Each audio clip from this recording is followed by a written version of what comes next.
Hello and guten Tag, everyone. Welcome to the finale of this year's 2026 HipFest at Home presentations. Thank you so much for joining us. My name is Alison Strauss, and I'm the programmer of HipFest and the programmer of the Hippodrome year round. We're just going to start off with a little bit of housekeeping before we get properly underway with this presentation. To let you know, subtitles are available by clicking the CC or closed caption icon in the YouTube video player. And if you're joining us for the presentation for the online premiere, you can submit questions or comments in the chat box. And to do this, you just need to log into YouTube. It's a fairly straightforward sign up, and then you'll be able to chat away at our premieres each year. Excitingly, our speaker, Dr. Paul Flake, has kindly agreed to watch along as this talk goes live. And so he'll endeavour to respond to any comments and questions in the chat throughout the presentation. Just to be aware that the window of the chat will close quite quickly once the premiere is concluded. So please don't save all your questions up till the end and try and drop them in as we go. So at the time of recording this, the opening night of HipFest is just 3 weeks away, and I'm imagining keen HipFest goers all over the world planning their glamorous gala outfits and studying the travel timetables in readiness for their pilgrimage to Bo'ness. At the Hippodrome, meanwhile, we'll be getting the red carpet out of storage and giving it a wee shake and back to make sure that we're at our fest best. And in a move cunningly calculated to build your anticipation for our programme, we've invited Dr. Paul Flake to speak about the ways in which cinema of Germany's Weimar Republic took inspiration from American culture at that time, specifically the craze for outlandish dance steps, syncopated jazz rhythms, cartoon creatures, and especially knockabout slapstick. And not at all the kind of thing that we ordinarily associate with the edgy, experimental, and innovative cinema of the interwar period in Germany. We tend to think of the tortured aftermath of World War I as the period giving rise to expressionist films like The Cabinet of Dr. Caligari, pioneering sci-fi like Metropolis, and dour social realism like The Joyless Street. But Dr. Flake is here to open our eyes to a whole new perspective on filmmaking in Germany between 1919 and 1933, and to invite us to consider a few of the titles in our programme from this fresh and perhaps surprising angle. Now, Paul first got in touch with me back in 2021 with the very welcome proposal to bring to HipFest students from his silent film honours course at the University of St Andrews. And the ensuing visit was a great success, and we built up a modest partnership involving integrated coursework assignments, HipFest guest lecturers, and of course, lots of opportunities to enjoy silent film as it's intended with live music. And it's a real pleasure to partner with Paul and his fellow academics over the last 5 years. It has been, and I'm sure that there'll be more scope for mutually rewarding collaborations and projects over coming editions. Paul Flake is a lecturer in film studies at the University of St Andrews. He is author of the recent monograph, Weimar Slapstick and Hollywood Comedy Transformed, published by Bloomsbury in 2025. The co-editor of the collection New Silent Cinema, published by Routledge and the American Film Institute, and co-director of the German Screen Studies Network. He has written widely on silent film, animation, screen comedy, and of course, Weimar cinema, and is currently preparing with Dora Osborne and Molly Harabin a publication of a new journal devoted to German screen studies, and that's going to be published from 2027 onwards. Paul has picked out some great clips to illustrate his talk, and I'm delighted to say that these will feature piano accompaniment, selected of these, by the wonderfully talented musician and HipFest regular Mike Nolan. Now, over to you, Dr. Paul Flake. Thank you so much, Ali, and thank you to the HipFest for having me, and especially the organizers for allowing me to speak to everyone in this presentation. I'm going to share the screen now and get my presentation up. So the title of this presentation is developed from my book, which Ali was kind enough to mention, Weimar Slapstick and Hollywood Comedy Transformed. And today I'd just like to talk really about this sort of title term, Weimar Slapstick, and to kind of get a sense of what this means and these two words, what happens when we kind of bring them together, and two kind of moments in the history of silent film, the cinema of the Weimar Republic, and then American slapstick film in particular. I wanted to move from the cinema, which features on the cover of this book, to the Hip Fest itself. Now, as you hopefully can see in this image, we have German cinema, Kino, but on the front sort of awning of the cinema advertising, we have on the top, we have the then American president, Calvin Coolidge, and then below him, we have the American slapstick star, Harold Lloyd, who initially in Germany was given a character name, which was Er, which means in German he. So he was known as just he. This was a cinema designed by an artist and designer named Herbert Bayer, who was an affiliate of the Bauhaus, founded in Weimar, Germany, right on the sort of at the initial starting point of the Republic in 1919. And it's a very utopian image of cinema, rational, streamlined, efficient. It has this beautiful kind of geometric symmetry and simplicity. And yet, what sort of film should be shown in this cinema but American slapstick films? So this is an image that kind of neatly sort of synthesizes these two aspects of silent film culture in the 1920s. On the one hand, the kind of dynamic, ambitious, and sometimes sort of utopian modern vision of Weimar culture in Germany, and on the other, the kind of knockabout and machine-driven and grotesque and wild comedy of American slapstick film, and its stars like Harold Lloyd. But I want to turn from this cinema, which sadly was never built, to a very real cinema, which is the Hippodrome Cinema in Boness. And I wanted to use some of the films that are showing in this year's iteration of the festival to talk about this topic of Weimar slapstick. And I thought, in a way, to begin, we might think about a film and a film genre, which is, on the one hand, very much tied to Weimar cinema and German cinema in the 1920s and early 1930s, but which seems very, very far away from the idea of slapstick or anything remotely comic. And that is the genre of the so-called Berg film or mountain film. Now, one of the films that Hip Fest is showing this year is Mountain of Destiny, Arnold Funk's kind of one of his kind of first and most innovative mountain films, starring Louise Trenker, who would go on to star in several further mountain films by Funk and others, and would co-star in many of them later with the infamous Leni Riefenstahl. So you'll all have an opportunity to see this film at Hip Fest. But I think people might not know about some of Funk's later films in the 20s and early 30s, which transformed the Berg film into a kind of slapstick comedy. The first of these films, which he made in 1927 for UFA, the kind of key studio in German cinema in this period, was called Der große Sprung, the Great Leap, and did star Louise Trenker as well as Leni Riefenstahl. This is, believe it or not, a sort of slapstick mountain ski comedy in which Leni Riefenstahl plays an Italian mountain girl who becomes the object of affection for both Louise Trenker, who is her kind of fellow rustic mountain man, and then a man from Berlin who has come to the mountains to kind of become healthy after being too stressed in the city. The film culminates with an amazing, prolonged ski race sequence in which this Berliner has been kitted out with all kinds of contraptions to protect him and to help him win this race by his kind of cynical Berlin-based butler. And so I want to quickly show a brief image of this scene. Now, just to explain a few things that will help you understand what's going on, the butler, has helped his master, this guy from Berlin, to protect him. He's given him this huge inflatable suit so he doesn't hurt himself during this race. And Leni Riefenstahl and her goat, who you can see in this poster for the film, the goat has also been given skis, which you'll see towards the end of the clip.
So that's the end of the clip. And for those interested, the goat's name is Pippi. And as far as I know, no goats were injured during the making of this film, though I can't guarantee that.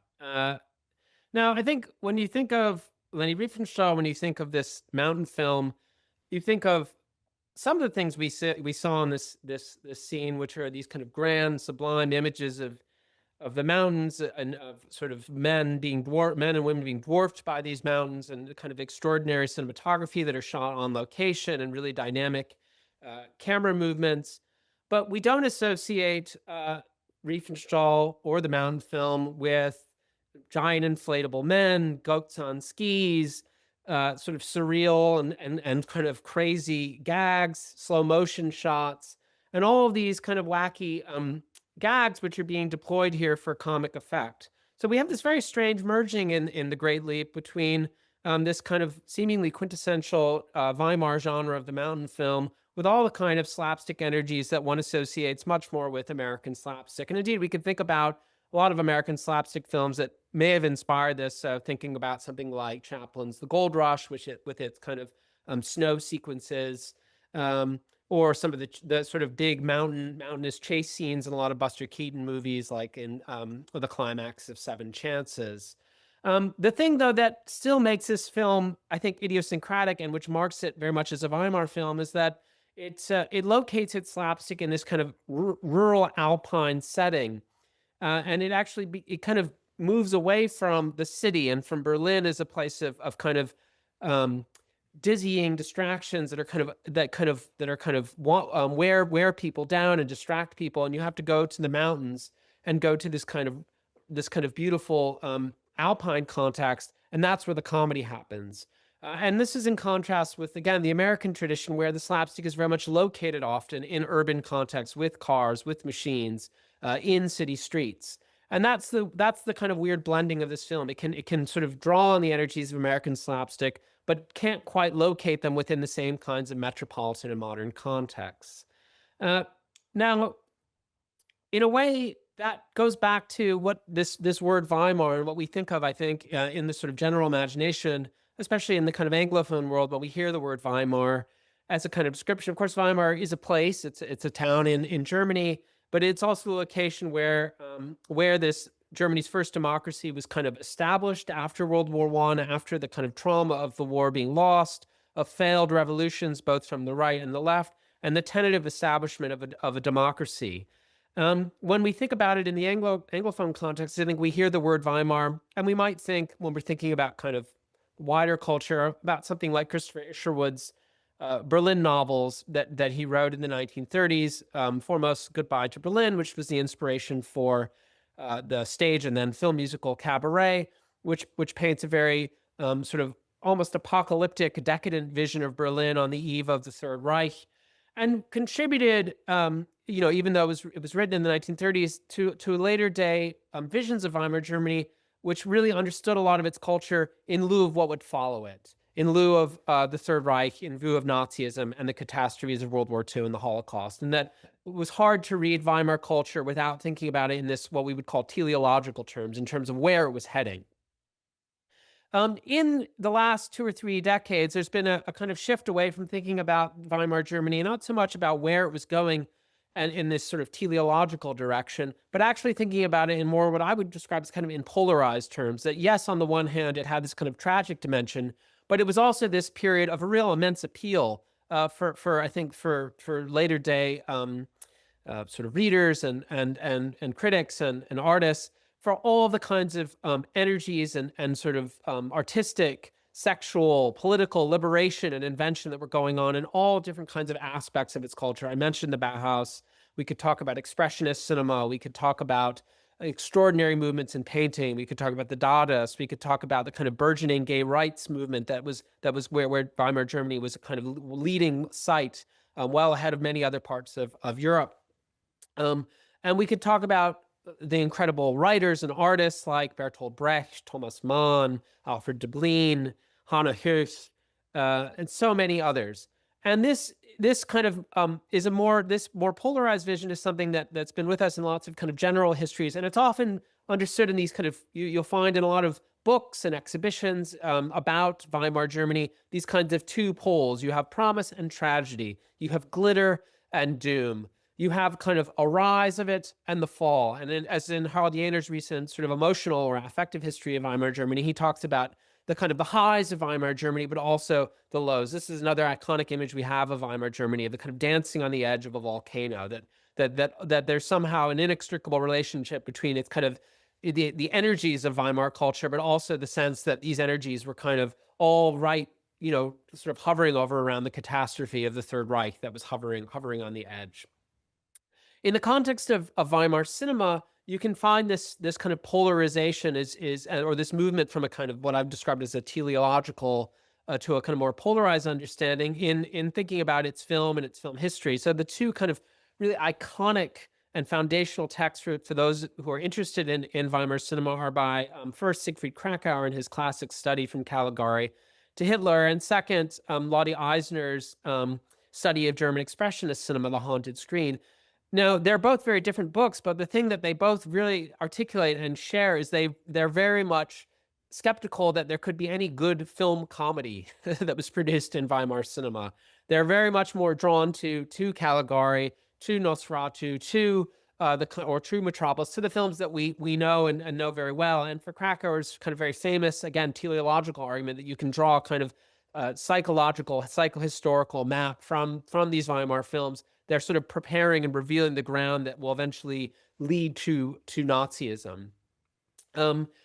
And you can find that, again, that you can find this polarized vision as well in a lot of understandings of Weimar cinema that are slightly more recent. So, for example, in both in the United States at MoMA and then at the BFI in London in a recent series, there was this emphasis on Weimar cinema. It's not just tragedy, not just doom, but and not just nightmare, but also these kind of the glitter, the daydreams, the sparkle, and that acknowledged that there was a huge amount of not just kind of these apocalyptic expressionist visions, but also this kind of effervescence in Weimar cinema and a kind of buoyancy and cynicism and lightness, and that had sort of comic touches and flares. But it's still hard for us to escape from that when we think about Weimar cinema in the popular imagination. And that was true even of the time in other parts of the world. So in other parts of the world, though the other way we can think about Weimar, and this is more recent in the last year or two, is that sort of Weimar has become a metaphor for kind of the kind of fragility of democracies or decadence in the wake of kind of the threats of authoritarianism or fascism. And so people are increasingly drawn to the Weimar context for thinking about our own kind of increasingly fraught political times throughout the world.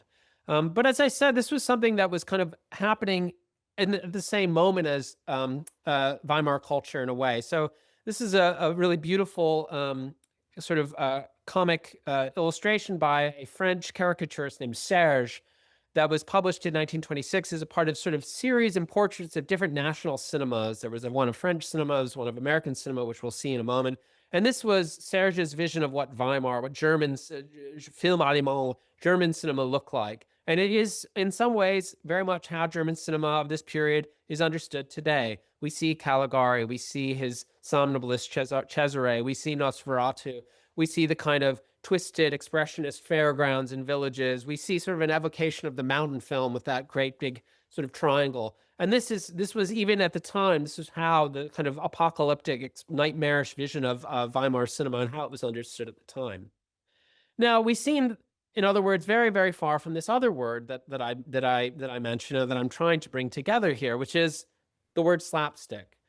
And it seems very, very far away from the apocalyptic sort of visions that I've sort of given you a brief tour of. And one of the things that kind of seems to validate that distance between slapstick and Weimar cinema or Weimar culture is the fact that there wasn't really a word in German for slapstick. So slapstick actually, when slapstick films started arriving in German cinemas, American slapstick films, they were lumped under this kind of broader category, a broader genre, which was the grotesque film. So there was a sense that slapstick itself was kind of untranslatable, that it had this kind of inimitable quality that was associated much more with a certain kind of approach to comedy that was tied to the American culture and what in Germany was called Americanism or Americanismus. And so there was this term grotesque film that was trying to kind of say, well, this is how we're going to kind of translate this otherwise untranslatable term and genre for German audiences. Now, how was this slapstick understood within Weimar culture? I mean, on the face of it, in a few different ways. So Serge, his vision of American film is this one that you see here. And this illustration was then taken up in a German publication and given this further title, Humor in the American Film. And humor in the American film here is very much the grotesque film, the slapstick film. And we see all the kinds of images that we might associate with this slapstick genre of the 1920s, especially. So we see the fast-moving trains and motorcycles and cars. We see the kind of clownish figures, but also these sophisticated figures. We see this sort of suggestion or promise of sexuality. We see a sort of allusion to Max Sennett's Bathing Beauties, or dancing troops like these kind of synchronized dancing troops with their kind of legs, revealing legs that are revealed. And this is the kind of vision of kind of the humor in American film that really directly seems to be opposed to that vision of German film, and it's kind of all of its expressionist laden doom.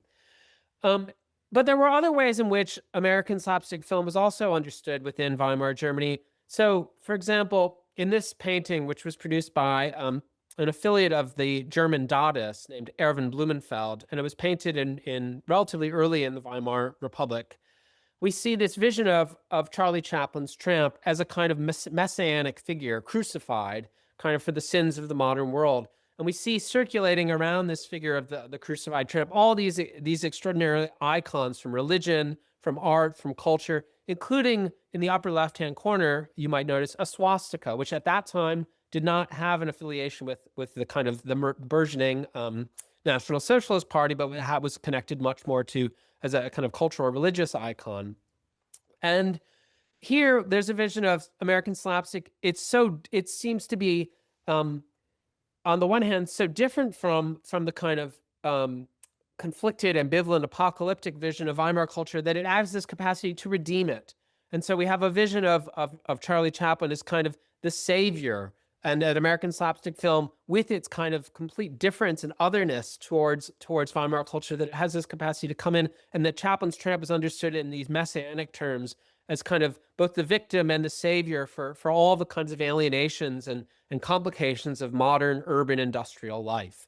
And this was true for a lot of other members of different avant-garde groups in Germany at the time who really loved Charlie Chaplin for all kinds of reasons. I'll come back to this. But the other thing which is interesting about the grotesque film is that the grotesque film not only took in slapstick, but it also took in a related genre, which again seemed just as inimitable for a lot of German critics and audiences and filmmakers, namely animation, and specifically comic cartoons, ranging from Felix the Cat, the Fleischer Brothers, to eventually Mickey Mouse, who was kind of it flooded in Germany, was hugely popular. And in this illustration from the famous German humor magazine Simplicissimus, we see this image of Mickey Mouse, who's kind of taken the spotlight away from not only Charlie Chaplin and Harold Lloyd, but other German film stars. So you can see Emil Jannings in this caricature. So slapstick seems in Weimar Germany to have been associated with this kind of modern humor, this redemptive humor, and also with this kind of grotesque style, which takes in everyone from Charlie Chaplin to Max Sennett to Mickey Mouse. But what happens when we try to bring these together, when we don't think of them as kind of antipodes or as kind of opposed to each other, but instead try to think about ways in which we might think about how did Weimar culture try to produce or appropriate its own vision of slapstick within the particular situations that different artists and different filmmakers and different performers faced throughout this period of the 1920s and early 1930s. And we've already seen one example of this with The Great Leap, this kind of weird fusion of the mountain film and a kind of slapstick sequence, which came from 1927. But I want to turn first to kind of arguably one of the earliest examples and earliest attempts of a German artist in this period who's trying to make or produce their own kind of take or version on slapstick. And that's somebody I've already mentioned, the playwright Bertolt Brecht. Brecht was one of the very first people who had an opportunity to see the films of Charlie Chaplin. And under the kind of influence of both Charlie Chaplin, as well as another really important figure for Brecht, Karl Valentin, who was a Bavarian cabaret performer and also a silent film comedian. Brecht wanted to make a kind of slapstick film, but he wasn't just going to imitate an American slapstick film. He wanted to kind of synthesize it with his own interests at the time as he was developing what became to be known kind of as Brechtian or epic theater, which was his kind of one of the great artistic movements in Weimar culture. In 1922, 1923, he made with Karl Valentin, this Bavarian cabaret performer, as well as Valentin's partner, Liesl Karlstadt, a slapstick film called The Mysteries of a Barbershop. And we're going to watch a brief moment of this now.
So you can see in this final image from the scene from The Mysteries of the Barbershop, this brief flashing glimpse of Charlie Chaplin's tramp we can see. But in this case, the tramp is evoked by Liesl Karlstadt, Karl Valentin's partner in their cabaret act. And you will have also noticed, I think, a few other interesting sort of touches here. First of all, the setting of the barbershop was clearly indebted to a lot of American slapstick films, which often use the barbershop as a setting because of its kind of capacities for body humor. Some of which we see here, the mole that's removed with the chisel, or the hair, as well as all the kinds of sort of different kinds of tools and mechanisms, from scissors and chairs to all manner of other kinds of devices that could generate a lot of kind of violent body comedy. And we see a kind of reference to this with some of the expressions which are written in English here. How do I become attractive? And there's this very interesting blending here of kind of a Bavarian cabaret performer, Carl Valentine, who's playing or Valentine, who's playing the barber, Karlstadt, as well as a few of the other performers that we see. So Blondina Ebinger was another cabaret performer. We see her kind of mooning around the barber shop. And there's a brief cameo in this film. There's three customers who are waiting outside. One of those customers is played by none other than Max Schreck, who is most famous for having played Nosferatu in Murnau's film, which was made around the same exact time. But here he's appearing in a grotesque film, a grotesque sort of blending of Brechtian theater, Bavarian cabaret, and Chaplin-esque slapstick. Now, Chaplin's films, like almost all American films, arrived very late in Germany. Because of World War I and because of the kind of economic instability in Germany from around 1919 to 1922, basically, Germany didn't have access to most of the American films that were produced in the late 19-teens. And as a result of that, Germany was kind of one of the few countries in the Western world who had no idea who Charlie Chaplin's tramp was. He was one of those famous people, most famous characters and figures in the world. But in Germany, nobody knew who he was. And in fact, just a month or two before Brecht saw his first Chaplin film, Chaplin himself arrived in Berlin as part of a European tour to promote The Kid, and nobody in Berlin knew who he was. And as a result of that, he was able to kind of see Weimar Berlin and all of its kind of highs and lows, and it has a kind of interesting record of his time there because nobody knew who he was, so he could kind of go around and see things without being kind of feted. Eventually, though, Germany did catch up, and many of his shorts from the teens were released, and then, of course, all of the great feature films of the 1920s, The Kid, The Gold Rush, The Circus, and, of course, City Lights, all came and were shown in Germany. And you can find kind of evocations of Chaplin's fame and popularity throughout lots of different aspects of Weimar culture. If you read the trade press, you'll find his films constantly advertised. You'll find him at the top of lists of the public's favorite movie stars. You'll find him reproduced by lots of different kind of artists. So this is an image in the middle as a kind of a woodcut of a German audience laughing at him. Or in Walter Ruttmann's famous documentary City Symphony, Berlin, Symphony of a Great City, we have this brief moment where we go inside a neighborhood cinema, and this audience is clearly watching Chaplin's Tramp, which is represented by his famous bamboo cane and his floppy feet. But we can find other kind of interesting ways in which his popularity circulated. He was often, as elsewhere, as in the United States, an object of intense imitation. There was something really infectious about the Tramp. So we can find him sort of imitated by other film stars. So Lil Dagover, who is a star of many films in Weimar cinema, many for Fritz Lang. She sort of dressed up as the Tramp for a kind of publicity still, but so did lots of other people and performers. And in fact, there was a Chaplin imitator who was originally from Russia named Arkady Beutler.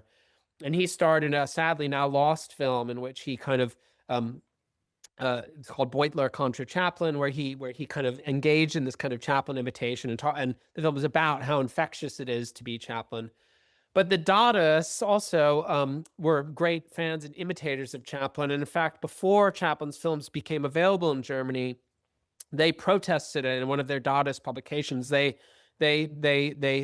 signed this kind of protest that Chaplin's films shouldn't be kept out of Germany because they had heard from fellow Dadaists in France and Switzerland how Chaplin was basically one of them. He was a Dadaist avant la lettre, and so they loved him and celebrated him.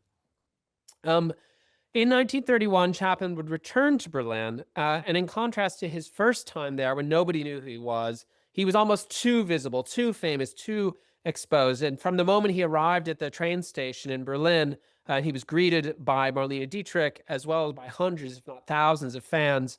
Over the course of a week, he toured prisons, he went to theater shows, he met luminaries and dignitaries, and got into a lot of trouble as well because he got caught up in the political kind of machinations of Weimar Germany in 1931. So he sent his best greetings to the communist youth of Germany, and then he had to apologize for that. He accidentally insulted the socialists. The Nazis were outside his hotel, the Hotel Adlon, which is the great grand hotel of Berlin. They protested him because the Nazis were hugely opposed to Chaplin and Chaplin's films, and sort of would denigrate him and claim that he was Jewish. so that by the time he left and went to Vienna, there was this kind of mass hysteria around him.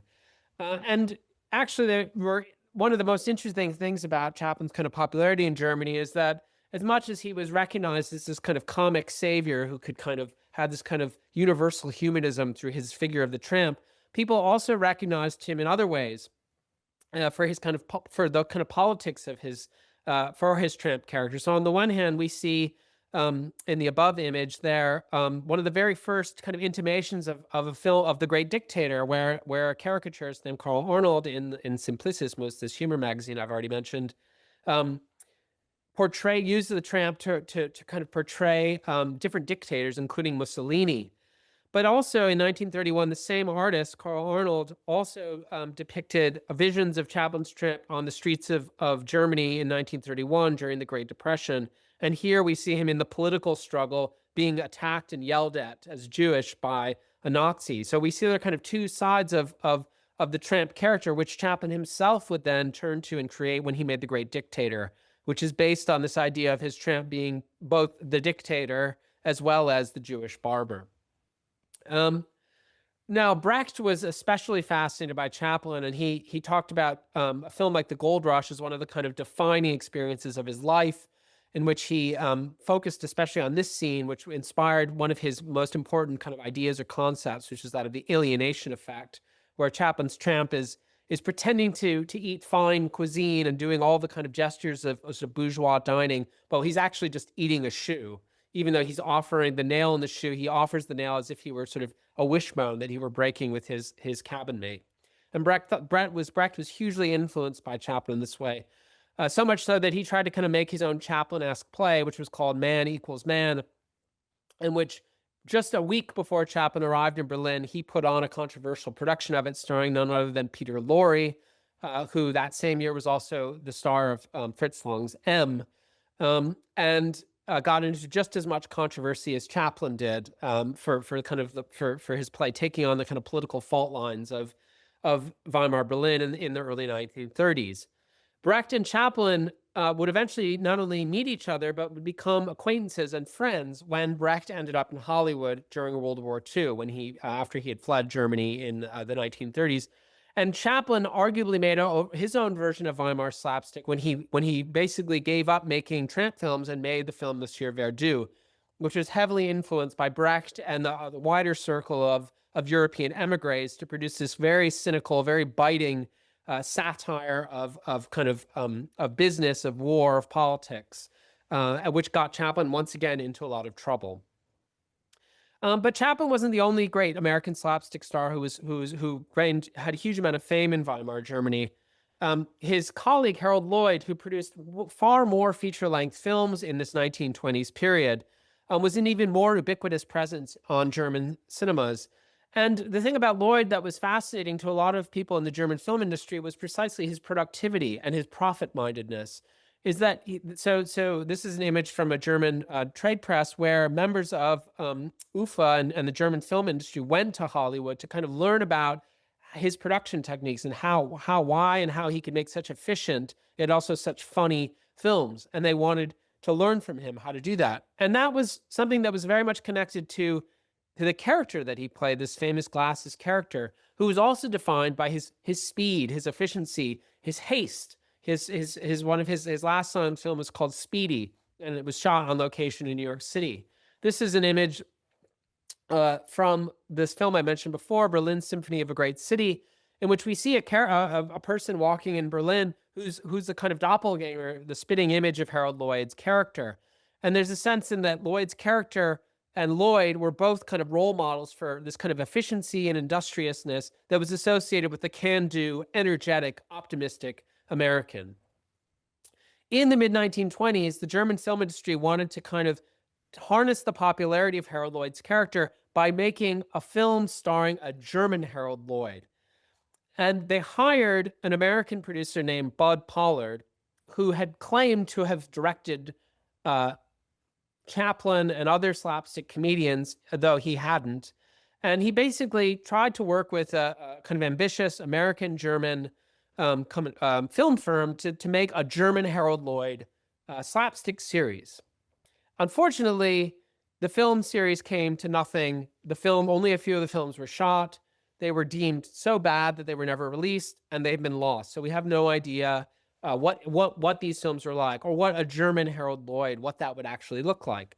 But the most interesting thing about this contest to find the German Harold Lloyd is the actor that they actually did cast in this role. His name was Kurt Bois. Kurt Bois was arguably one of the great comic performers and actors in Weimar culture, both for stage and screen. And he was cast as this German Harold Lloyd, even if the films didn't come to anything. But he would have his own career in which he kind of evoked a version of Harold Lloyd that was more appropriate for Weimar cinema. On the one, and also kind of in a way perverted a lot of the kind of all-American go-getting aspects of Lloyd's characters. On the one hand, Bois was Jewish and manifestly Jewish, and was often cast playing roles that were kind of implicitly Jewish characters. On the other hand, he was also well known and often performed through cross-dressing.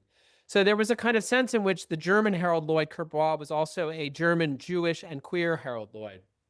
And that came to a head with some of the films he made in the late 1930s, including this film, The Schlemiel, which sadly is another lost film, as well as a film that he directed and starred in, a short film called Scherben bringen Glück, which means shards bring you luck, which did survive and is a kind of hilarious glimpse of what this German, Jewish, and queer Harold Lloyd might look like. To give you just a sense of Kurt Bois' kind of slapstick energies, I want to show a fantastic scene of him performing in Ernst Lubitsch's film The Oyster Princess, which is from 1919. Bois plays an orchestra leader who is leading a kind of a foxtrot, which produces a foxtrot epidemic in the middle of this grand American industrialist's or businessman's palatial home. So let's look at this scene.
So The Oyster Princess was directed by Ernst Lubitsch, who is one of the great kind of filmmaking figures in German cinema in the 19 teens and 1920s. And The Oyster Princess is one of a series of brilliant film comedies that he made, many of them starring some of the performers we see in this, including the brilliant comedian Ossie Oswalde. Um, and here he cast Kurt Bois as the orchestra leader leading this foxtrot epidemic. The foxtrot, of course, was an early American infectious mass cultural epidemic that hit Europe in the 19 teens. And The Oyster Princess is a film all about kind of this obsession with the American. Now, it was made before American slapstick films arrived. And Lubitsch, even though he himself produced and starred in many of his own great kind of effectively slapstick films in the 19 teens, he himself left for the United States in the very same moment in which American slapstick films arrived in Weimar, Germany. So he's the great kind of comic filmmaker and performer of German silent film, arguably. But he leaves by the mid early 20s. So it's actors and performers like Kurt Bois who kind of step in, who are also like Lubitsch or German Jewish, and take up some of the kind of the wit, but also the kind of bawdiness and the kind of energy and infectiousness that we see in this scene, and through performers like Kurt Bois. But there are many other great German Jewish actors who are doing this kind of slapstick performance under the kind of learning from a lot of their American models, like Harold Lloyd, like Chaplin, Keaton, Fatty Arbuckle, and many others. Kurt Bois would eventually have to flee Germany when the Nazis came into power, and he became a kind of bit performer in Hollywood after trying and failing to make a career on stage and Broadway. Most famous performance, though, is of course in the film Casablanca, a film which is really by and about the emigre and refugee experience and features many wonderful German and Austrian comic actors. Bois, of course, plays the pickpocket who's always warning people about pickpockets. But his most interesting role for me is a film that is largely forgotten called A Lovable Cheat, which was directed by the emigre German filmmaker Richard Oswald, and which brings together a great Weimar comic performer, Kurt Bois, and none other than Buster Keaton. And this is a terrific sort of film farce that's an adaptation of a play by Balzac. But it's this great moment, like Monsieur Verdoux by Chaplin, where we see kind of Weimar culture and American slapstick coming together in lots of interesting ways after the end of the Weimar Republic. Now, Bois' kind of co-star in this film, A Lovable Cheat, Buster Keaton, was no less popular than Harold Lloyd or Charlie Chaplin for Weimar filmgoers. He was kind of celebrated on the one hand for his kind of unearthly beauty, his fashionableness, and we see this in these beautiful images that circulated among both the trade press, but also among avant-garde publications, where there's this attention to his kind of face, his beauty, but also this sense of him as a kind of technological figure, a kind of robotic figure, but who's also a kind of fashion mannequin, and that there's this kind of interesting fusion between his stylishness, but also his kind of status as a kind of automaton, and that the two kind of feed off each other to produce this kind of intense animation in his films, where he's this kind of fashion mannequin who motors through these movies in the face of all manner of kind of challenges and embarrassments and chases. Keaton also visited Berlin, just like Charlie Chaplin, and actually just like Harold Lloyd, and he inspired a song that was composed by the cabaret composer Friedrich Hollander, who you see in the bottom right corner there, the sort of short man below Keaton. And the song was called "My Sister Loves That Buster," which is an amazing song about a Buster Keaton fan. And Hollander's later collaborator Billy Wilder would later cast Buster Keaton in Sunset Boulevard, in part because he had remembered this song. But Billy Wilder himself had actually written, when he was just a journalist writing in Berlin in the mid-1920s, lots of little comic stories about American film stars, and he wrote one about Buster Keaton as well, which also, I think, fed into his decision to cast Buster Keaton because of Keaton's kind of popularity and stardom in Germany in the 1920s. Now, the song I mentioned, "My Sister Loves That Buster," or indeed the Foxtrot epidemic that we saw earlier, leads me to kind of a kind of final examples that I want to look at here, which is the role of music and how music kind of was connected to this kind of popularity of American grotesque films and comedies, including animation. So, of course, Mickey Mouse's stardom as the first, really one of the first great sound cartoon characters had to do with precisely the fact that he could be heard because these were synchronized sound cartoons. And in Germany, he became a kind of symbol and spokesperson for the possibilities of using synchronized sound, especially music. But there were also many people who, oddly enough, were also sort of fearful of him. Just like the foxtrot epidemic we saw in The Oyster Princess, there was a fear that Mickey Mouse, he was a kind of music man. There was a kind of mania to his kind of obsession with making music and making everything in the world around him into a kind of musical instrument. So we have a diagnosis of him in one journal of Mickey Mouse is mentally ill, and there was a sense that Mickey Mouse was kind of this. That people who watched Mickey Mouse were going to turn into sort of like Mickey Mouse. They're going to become these kind of manic, nervous, hysterically moving bodies that have no control over themselves, and that the music is going to be the vessel for kind of spreading this. And we have a kind of glimpse of this mania in a very brief cameo that Mickey has in none other than Fritz Lang's film M, while the police are on the hunt for clues for this horrible murderer played by Peter Lorre, as I mentioned before. We see a kind of sign of Mickey Mouse's popularity and his kind of freneticism and motion that this film, which is about a very different kind of pathological behavior, is kind of briefly citing. And Mickey Mouse was a toy phenomenon throughout Germany. There were these huge kind of toy industries that were sort of spreading Mickey figures and dolls and all sorts of commercial spin-offs that spread throughout Germany that were both popular, but also produced this kind of nervousness around their popularity and what it might suggest about the mental well-being of Mickey's audiences. Before Mickey Mouse arrived, though, there was another cartoon character who had a kind of global stardom and a very specific stardom in Weimar Germany, and that was Felix the Cat. Felix the Cat was created by Otto Mesmer and Pat Sullivan in the 19-teens, and he was promoted in the German film industry through these kind of promotional campaign to kind of ask, do you know who this cartoon cat is? And they would reveal that it was Felix the Cat, who similarly had kind of lots of commercial spin-offs in Germany, including comic books, including toys.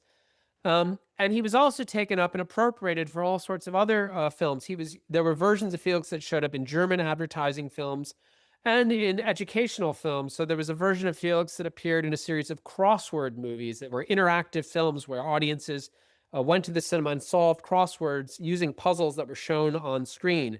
And the avatar for the audience in these crossword movies was a cartoon cat named Theobald, who is clearly inspired by Felix the Cat. One of the most fascinating appearances of Felix the Cat in Weimar, Germany, was at a famous modernist music festival that was organized by the composer Paul Hindemith. And Paul Hindemith chose a Felix the Cat cartoon as an experiment for mechanical music. He composed a score for mechanical organ for a Felix the Cat cartoon. And I want to show kind of the last minute from the particular cartoon that Hindemith chose. Unfortunately, the score for this is lost, so we can only imagine what his music might have sounded like.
So Felix had another interesting cameo in Germany in this period, which was in a book which was devoted to the somewhat obscure topic of psychotechnics by this writer named Fritz Giese. And the book was called Girl Culture, a comparison between American and European rhythm and life feeling.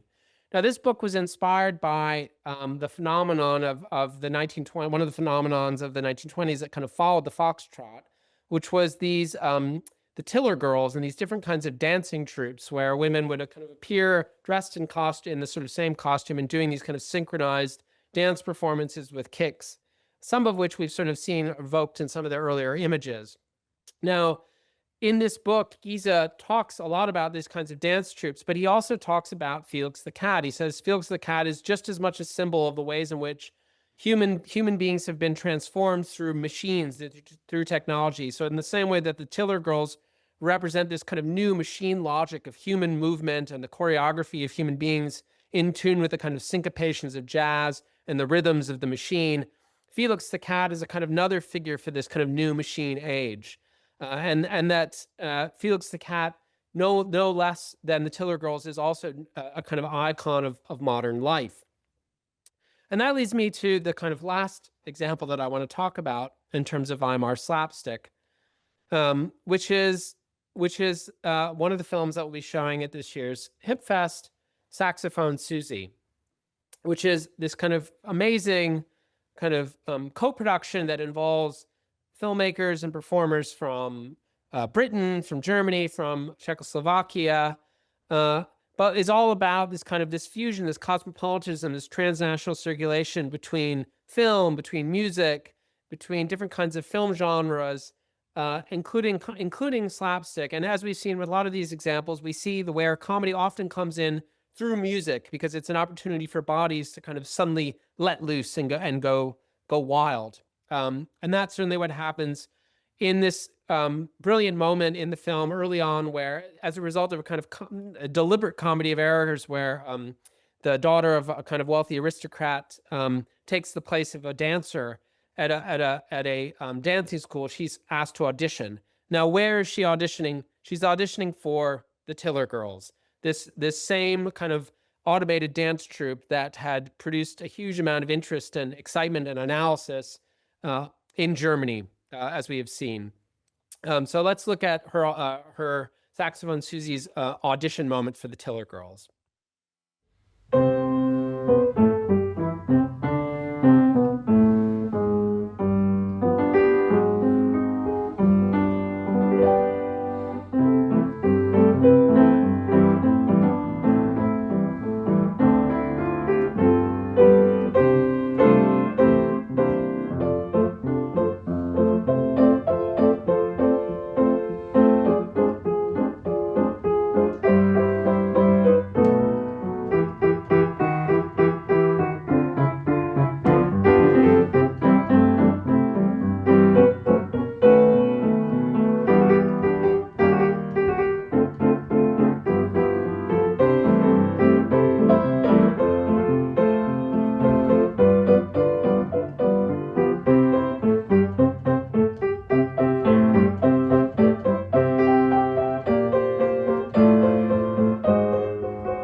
So here we have Anya Ondra, Czechoslovak actress, performing her audition in this kind of brilliantly comic fusion of different kinds of dance styles. And we'll see, for those who have the pleasure of watching Saxophone Susie as part of the fest, we'll get to see her engage in an amazing sort of dance duet later in the film when her character ends up in London, at a London sort of men's club. But the thing that is striking about this is not dissimilar from the Leni Riefenstahl example with which I began.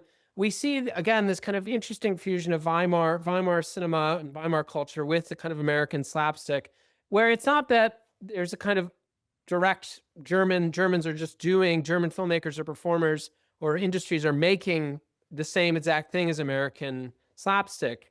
They're integrating and bringing in different aspects of it in lots of different interesting ways, through music, through gags, through different kinds of character types, through different kinds of visual motifs. And here, I think there's an element of the kind of slapstick comedy that's coming in through dance and through kind of this kind of grotesque dancing. And in fact, there's a rich intersection between slapstick and dance. Of course, we know the iconic dance of the bread rolls and the Gold Rush, but Chaplin, having been trained in music hall, integrates dance comedy in so many of the Tramp films. Both Mickey Mouse and Felix the Cat were intensely musical, intensely tied to different kind of music. I mentioned before that Felix the Cat was transformed into a kind of site of musical experimentation by the composer Paul Hindemith, but he was also the tribute to a song called Felix Keeps Walking by the kind of very, very important jazz orchestra, Paul Whiteman, who actually they toured Germany in the 1920s as well, and might well have played this Felix composition in Germany.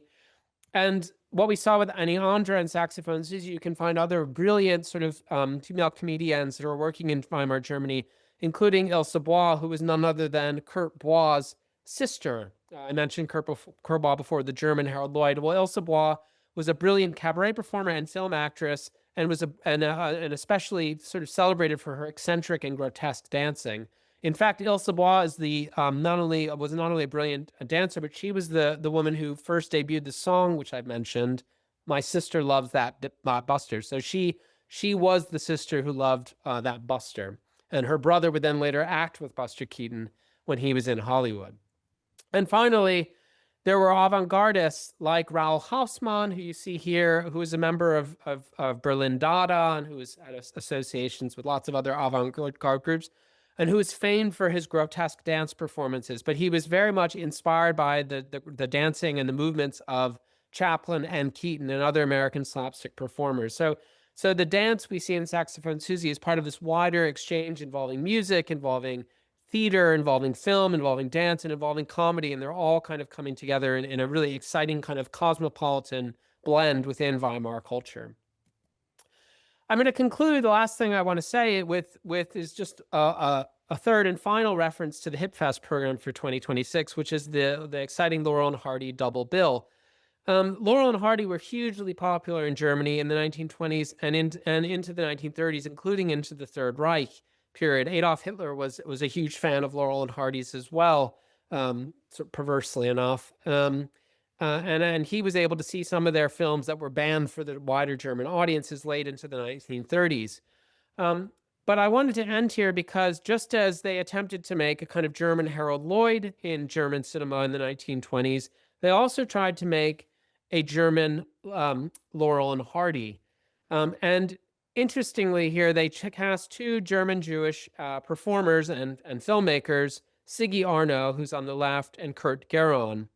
In a way, the careers of the German Laurel and Hardy kind of gestures to the kind of ending of this, what I'm calling Weimar slapstick, this moment in the 1920s and 1930s when American comedy and Weimar culture came together and synthesized and produced all these interesting fusions and kind of blends between American and European culture through comedy.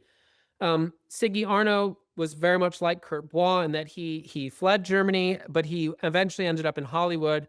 And in fact, he ended up being a comic supporting performer in lots of films, including some brilliant brief moments in films like The Great Dictator, which I've mentioned before, as well as Preston Sturges' film, The Palm Beach Story. Kurt Geron was not so lucky. He also fled Germany, but he didn't flee far enough.